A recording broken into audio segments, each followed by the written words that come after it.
Thank you, Nathan, for such a powerful prayer. Good morning, my brothers and sisters in Christ. How are we this morning? Good morning. Well, I know that the folks that were at 8 o'clock have a lot more enthusiasm. So once again, good morning, my brothers and sisters in Christ. Good morning. That's better. That's better. So now you are also seeing some of my other traits that I have a little bit of teacher in me. So this morning, this will be pretty informal. There are not a lot of slides. Okay, you don't have to take notes, but there will be a quiz in Black History Month 2025. So we'll have a quiz then. But I'm very humbled, honored, and blessed to have the opportunity to kind of hang out with you this morning to talk about the Black Episcopalian. So some of you may be asking yourself, so why is there a Black Episcopalian? So I hopefully will be able to help you through that with a little history, kind of where we've been, how we got here, and where we are today. I do belong, my home church is All Saints in Ascension Episcopal Church in Northwoods, which for many, many years, over 100 years, was All Saints Episcopal Church, the Black Episcopal Church west of the Mississippi. So I'm a lifelong Episcopalian, so baptized on Easter Eve, confirmed. Our building that I know, which was on Kings Highway in Terry in North City, probably has fingerprints of me in that building, which we no longer occupy. 5 years ago, we merged with Ascension in Northwoods, so that is the All Saints in Ascension piece. And as I say, if you have been around in this diocese for a minute or two, Father Joseph Nicholson actually was my godfather, who was the rector of All Saints in Ascension. Now, there's a young lady sitting with a black and white hat on and directly in front of me, who also is known as my mama, and who is 89, soon to be 90 in a couple of weeks. And she is also a lifelong Episcopalian by way of Miami, Florida. So she went to the historic St. Agnes Church in Miami, Florida. And if you ever get to Miami, it is on 3rd Avenue in Overtown. So, and then she came, so people want to know, well, how did she get here? So Miami to Baton Rouge, she went to undergraduate school at Southern, and then to WashU on a fellowship in the beginning of the 50s. So that's a little bit about it. I mean, I've done everything in the church you can almost imagine except be a priest and a deacon. I'm aspiring to be a deacon. So those are probably the only two things I probably haven't done along the way. My mom was superintendent of Sunday school over Alta Gill. My dad was over men's club, and so I'm really rooted in the Episcopal Church. So that's a little bit about me and being a lifelong Episcopalian. When I was in D.C. in school, this is always the fun part of the history. I was a typical college student. You only go to church when it is exam time or it's really a crisis. You're trying to figure something out. So then I went to St. George's, which was in the university footprint. So that's a little bit about, how do I get to be here today. I love God. I love the church. I'm loving my time at St. Peter's, very humbly. I am loving my time here. Everybody has been just phenomenal, not only teaching, but also in welcoming and making me feel part of the St. Peter's family. So with that, last Saturday, Zach and I hung out together. We don't get a chance to do that outside of here often, but there was the diocesan celebration for Absalom Jones. And who is Absalom Jones? He's really the beginning, in many ways, of the Black church. So his birthday is February the 13th, so we tend to celebrate around his birthday, if it's not on the 13th, but around the 13th. And he was an African-American abolitionist and clergyman. And he founded St. Thomas African Episcopal Church, which was a Black congregation back in 1794, before all of us were thought of or here. And he became the first African-American ordained as a priest in the Episcopal Church in 1804. So that's one reason we celebrate him. So when we go back to the very, very early days, which was 1600s,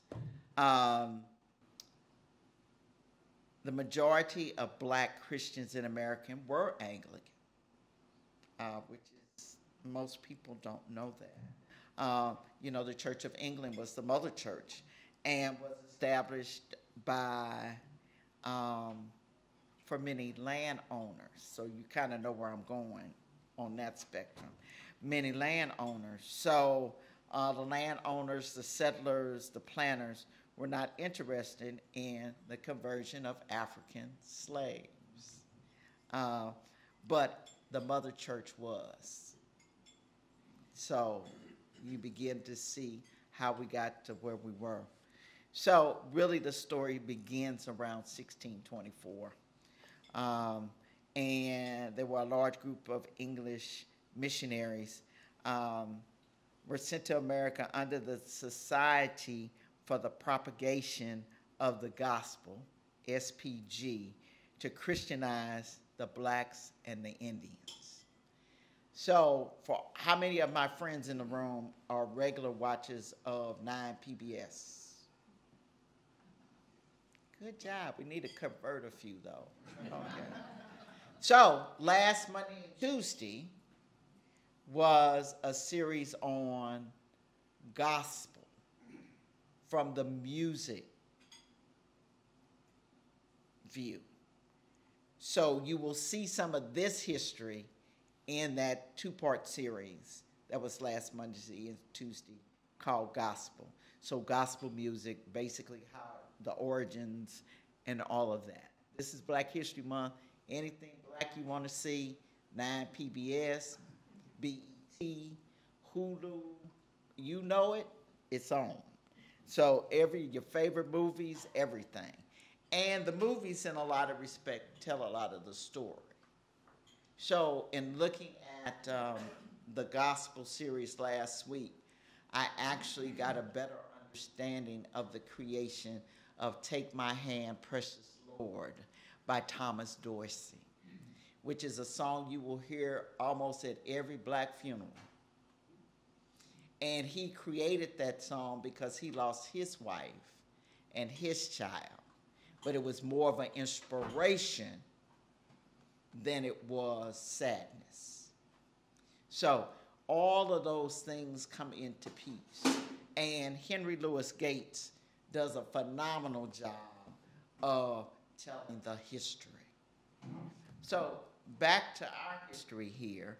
The baptized Black slaves, were the forebearers of the Black church and Christian gospel via the Anglican church. Later to be called the Episcopal Church. So we know our roots there.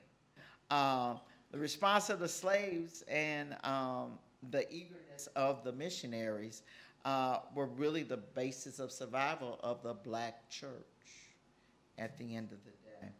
So when we start really moving forward in the history, we really start looking at the story of Richard Allen and Absalom Jones, who really represent the beginning of the Black church, providing the northern black after the revolution settles their own religious development, because they went two very different ways.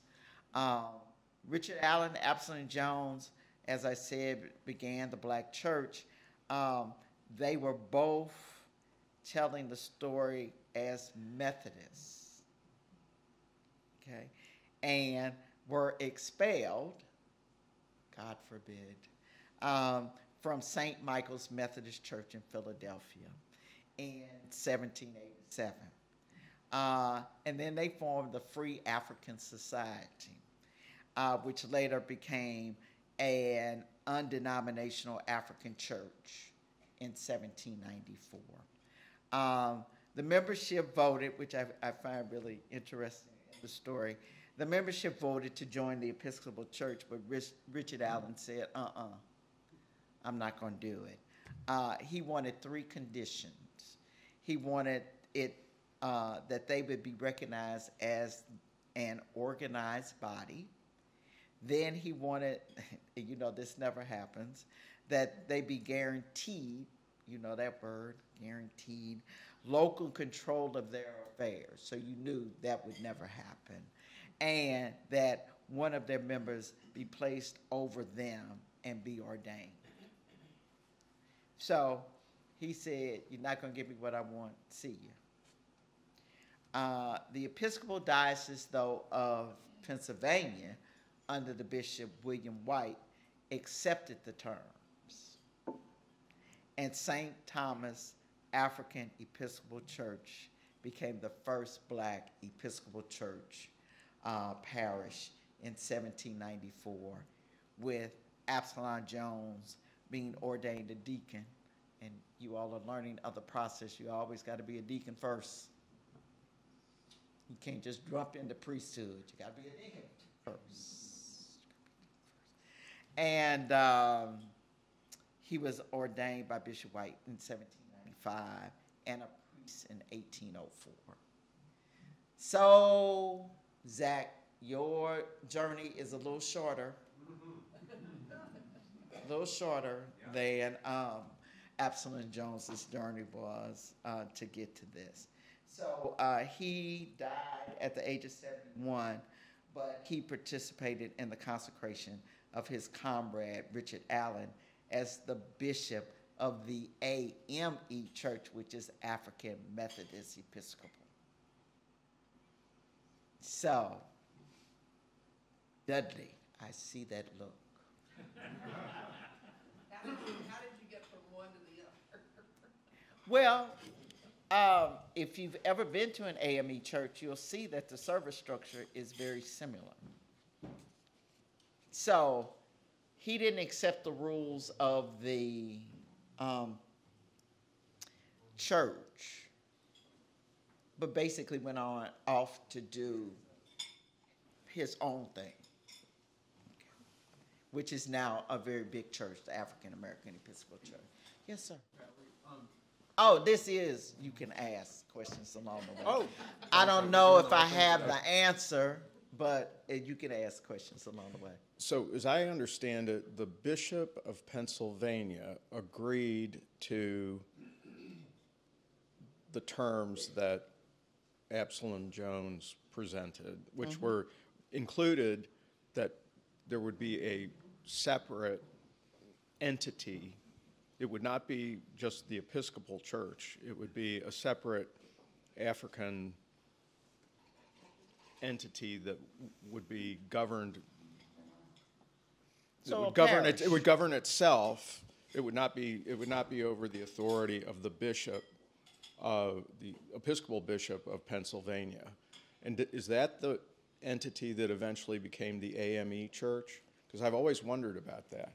So AME that's Richard Allen, and he didn't want to be governed by the Episcopal Diocese. Okay. But Absalom Jones, the parish, as we know it, was St. Thomas African Episcopal Church. So they just like we're St. Peter's, they put African in there. Okay. I get it. Okay. different churches. Two different churches, two wholly different churches. Okay. So, anybody else? Okay. Two important movements affected the development of the black church. One, the increased concern for personal freedom following the American Revolution. And then two, the effect of the Great Revival on American religious life.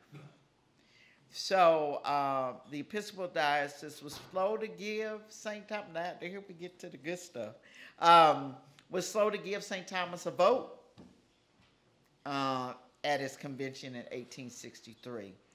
But a foothold had been established by then, and the newly formed black religious institutions prior to the Civil War. So, you know, and it was in that time a spiritual revival, the Great Awakening, that led to the rapid growth of the Baptist Church and the Methodist churches in that era.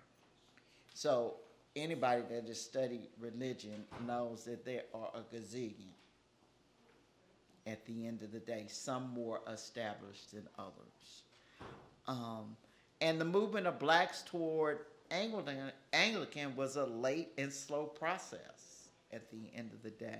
Because even we have to remember our brothers and sisters that came from Africa as slaves, they still had a form of worship in their mother countries. So they have always been, as we would say in the black community, they've always been churched. So they've always had community. So church is a community.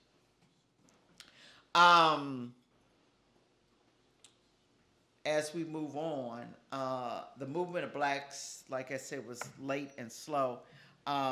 Black men in other Americas seem to have responded to. What do you think? This is a quiz question. What do you think they would have moved toward?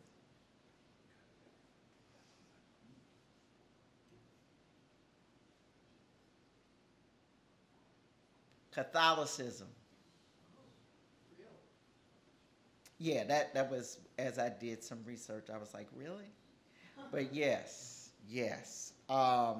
However, with the law of clerical celibacy in the Catholic Church, then blacks were drawn away, especially black men were drawn away to the worship and theology and moved toward what?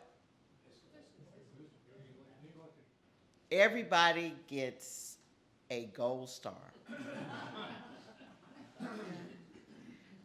Too bad your stewardship season has ended, because then I would make everybody pledge to give extra dollars. But everybody gets a gold star for that one. So with that, and the Great Awakening, the merging of the black church into Protestantism. So first, distinctly, black Episcopalians' numbers spread in coastal cities. Now, what you will also still see today, you will see a larger presence of black Episcopalians on the Eastern Corridor. So from Florida to Maine. And a lot of that great migration, but still that's kind of where everything started. So that's where it is deeply, deeply rooted. And then it moved inward. So then we get to the Midwest, and then we move west. Let's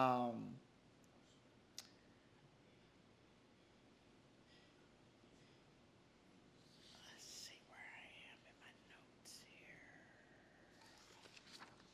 Oh, here we go. Okay. And in the South. So St. Thomas, Philadelphia, then St. Philip's in New York City, and then we start looking at St. Stephen's in Savannah, St. Mark's in Charleston, South Carolina, But the southern parishes had white clergy. So when you start looking at all of that, All Saints in Ascension has had white clergy too. So in this diocese, we've had a good amount of black clergy. Some of them you may know, Reverend Joseph Nicholson, Reverend Emory Washington, and several others. But then we've also had, we had Rod Wilsey for a while. We had Rob Good's dad, if you all know Rob Good at the cathedral, his dad was a priest. He was with us for a while. Michael Dunnington. So we've had a balance of black and white priests. With that, you know, prior to emancipation, Southern Black Episcopalians were kind of under parentalistic kind of control with the Southern bishops. In the South, they received religious instruction, sacramental administration of the church. It was the church that many blacks learned to read and write through on the way, through their instruction in the what? Catechism. Okay. So they were baptized, confirmed, took communion, were buried by the priest of the church, and increasingly married in the church. Yet there was no incorporated, they were not incorporated in the fellowship of the Episcopal Church. They were forced into their slave galleries and held services for them under special hours in separate buildings. Their priests were white, and the bishop of the diocese had them as their special responsibility. So that's a little bit about how we kind of started off, kind of like where we've been and where we are and kind of where we're going. When you look at prior to the Civil War, the Bishop of South Carolina claimed more black congregants than the whites. They were churchmen who occupied the slave galleries and chapels, especially built by them by their masters. So this was the body which was described their plantation Holy Communion service into the spiritual. Let us break bread together on our knees. I think we've all heard that a couple of times in our lives. The official silence of the church over the slavery issue and the split in the union led to mass defection among the church people. It was apparent the lack of concern that W.E.B. Du Bois baptized at St. Luke's in New Haven to remark, the church has probably done less for black people than any other aggregation of Christians. It has been estimated that in some southern states, 90% of black Episcopalians left to become AME, African Methodist Episcopal. And then the other denominations, CME, Christian Methodist Episcopal, and Baptists claim 9 out of 10 of all black Protestants. The congregations, other denominations gained their autonomy and were able to vote at the National Convention in 1870. Black Episcopalians, though totally segregated in the dioceses, were given neither voice or vote. And many parishes were excluded from diocesan convention, and delegates were denied to the General Convention. So it makes you wonder, especially in our modern times, did they exclude them from paying assessment? Just think about it. It makes you wonder. It makes you wonder. So as we kind of come forward, though depressed, though greatly diminished, the church pressed the fight not for independence, but for the development of their own leadership within the church, and to exercise and to vote in the General Convention. So Alexander Crummell, a few of you may have heard of him, Rector of St. Luke's in Washington, D.C., and the Conference of Church Workers Among Colored People, they were able to thwart the effort at the Swanee Canon of bishops who wanted to separate the missionary districts for the blacks. In 1907, the General Convention established the suffrage bishop concept tied to individual dioceses. And it's not until 1918 that the black bishop, Edward Demby of Arkansas, and Henry Delaney were selected under this plan. So what you see today, we still have some significant struggles with black priests. So in our diocese alone, our first black female priest came into the diocese like 20 years ago. Okay, so there are only two black female priests in this diocese. My priest, Renee Fenner, and Shug Goodlow, who's now in Rolla. There are only a few black deacons, Chester, Hines, Betty Bowen,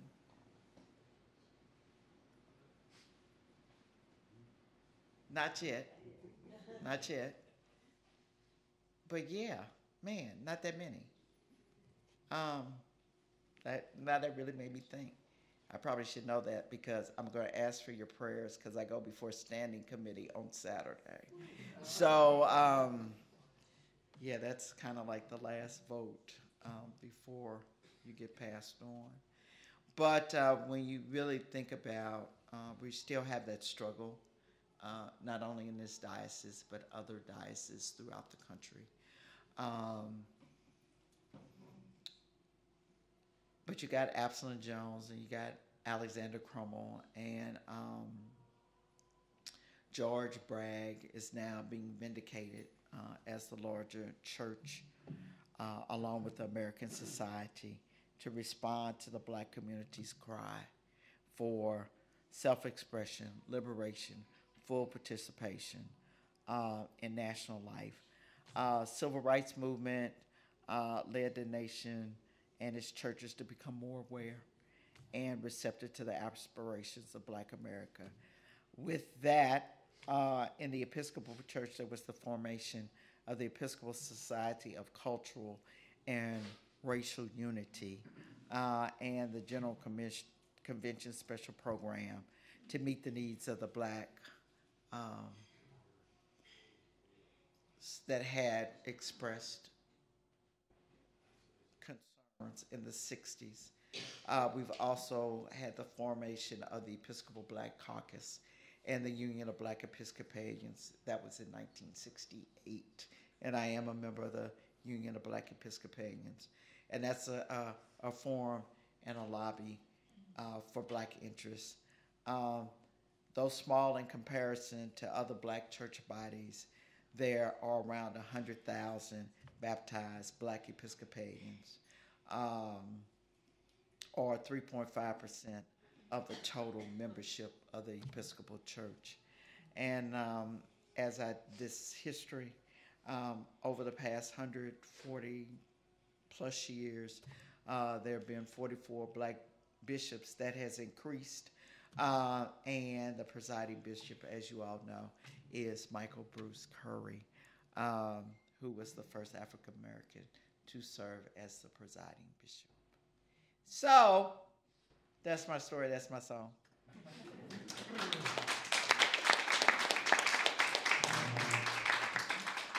Questions, comments, thoughts? There is a black female priest in D.C. Her name is Gail Fisher Stewart. If you want a hard read, she has written Black and Episcopalian, The Struggle for Inclusion. So it is a hard read. So it's not one you sit down at the fireplace and read all at one time.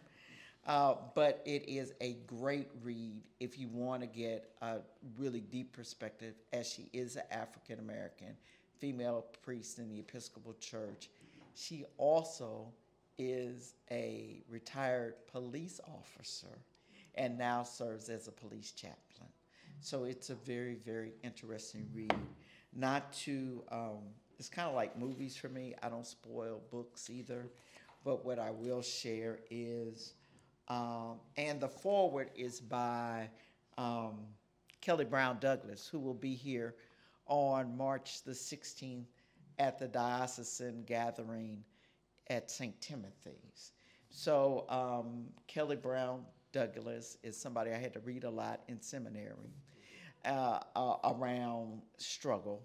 So she speaks of that. But the table of contents for this book is The Struggle of Inclusion in the Episcopal Church, Black First, then Christian, the Black Church, Disciples of Jesus, or White Clones. So, great read. I think you can get it on Amazon at the end of the day. So, questions, comments, concerns? Dudley? What's the impact of, I understand that in Africa, the Episcopal Church is a fairly large and growing population. Is that going to impact, do you think, or? Anglican, actually. Oh, it's Anglican, not Anglican. And we have in our diocese now, we're planting Grace African community in what is in the St. Barnabas. So they do services in the afternoon, but they are Episcopal. If you know Mtipe, I always get it.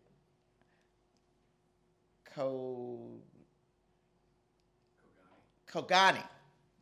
See how? Thank you. Kogani. So he is the priest in charge of the Grace African Church at St. Barnabas. Yes, sir. So is that church? Let's wait for the microphone to. Sorry, Rich. So is the church that is now housed at the old St. Barnabas? So St. Barnabas is still alive and well. Oh, it is? Oh, okay. Well, that Reverend Kogati is in charge of, or the rector of, I guess. Who is at St. Barnabas now?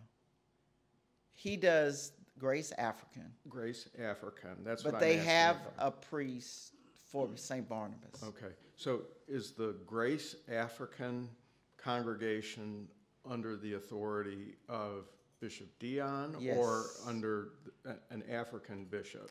Under Bishop Dion Kevin Johnson. Okay. All right. Understood. Thank you. So there are other plants that are going on in the diocese too. So there's Grace African, and there are a couple other plants that are in the making. They started, so Grace African started at Christ Church. And then after they did their demographics work, they saw that most of the African population in St. Louis lived in Florissant. So St. Barnabas is in Florissant.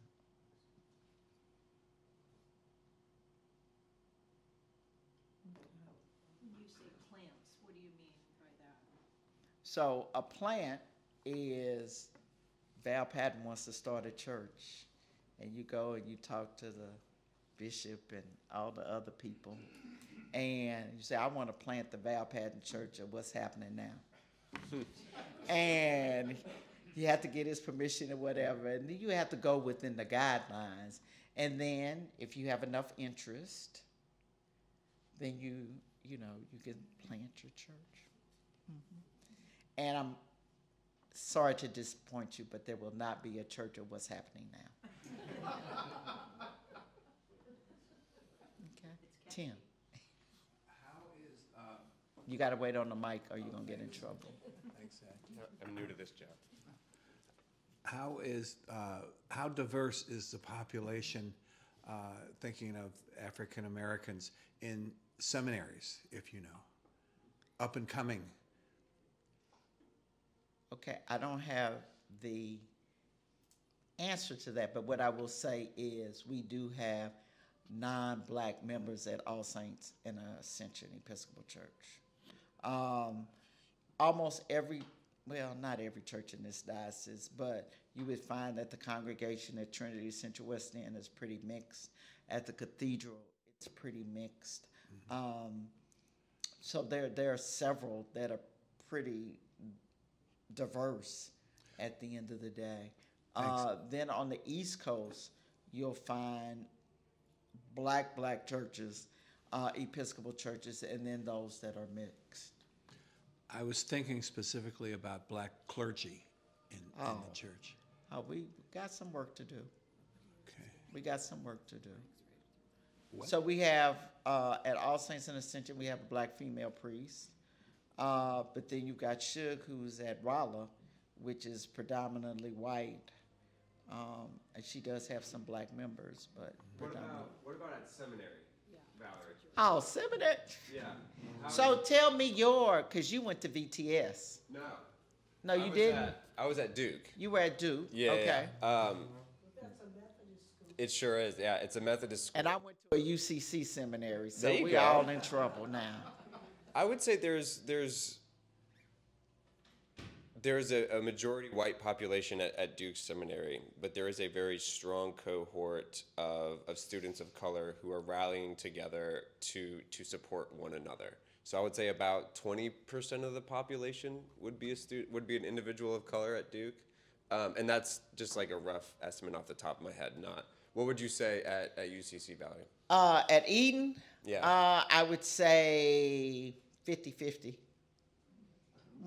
50-50. Very small institution, but 50-50. We would have to ask somebody like Aaron Rogers, who was at St. Stephen's that went to VTS. We have someone who is affiliated with our diocese who teaches and works at VTS. I see his face, Thompson, I think his last name. So, yeah, seminary is still seminary. Generally, it all depends on the denomination, what it looks like. If I went to Aquinas, it probably is 95% white, which is associated with St. Louis U. But it's a Catholic seminary. So you probably would see something similar at Concordia, right here in Clayton. So probably see some similar number. Okay, Dudley is the last. So we've talked a lot about the past. What do you see going forward? Do you see more mixed? Everybody working together, or do you see stronger black churches building up because they still feel that they need that support and that those issues and things? Or That's why I love you, Dudley. What? That's a whole nother conversation. Okay. And I'm going to say cliff note wise, because the model of church needs to change to attract all people into the doors. Right. So that's why I'm saying I'm not answering your question. It is a really big question.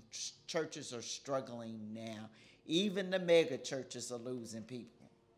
So churches with pretty traditional models see it more, but the model of church has to change, period. I don't go with the ageism thing. That's me personally. But I think is how do you meet the needs in a world that is crying for help? Ooh, I said that really well. No, because it's a very passionate subject for me. So bad words can come out of my mouth and things like that. But it really is mean, look at our social, economic, and political state. You know, how do we meet the needs of the people that are really struggling in that? You know, the things that are happening, you know, 4 kids get shot in Atlanta. We celebrating and we shooting in Kansas City. And the people that are not eating and the people that are not housed and living in subpar conditions. How do we meet their needs? So we have to look at a model change, a structure change to meet the needs of all. You know, so for a deacon, I plug as a deacon, as we really do have to go, because Nathan is going to get me in a minute. As a deacon, is taking the gospel out in the world and trying to meet those needs that are in the world. So that's where my love and passion is. I don't have anything against priests, don't get me wrong. But my passion is really in that, you know, how do we take the gospel out in the world? How can we help as many people as we can? And then how do we bring them to us? And then I turn them over to Nathan. He does the rest of the work. Okay. Thank you all. Thank you.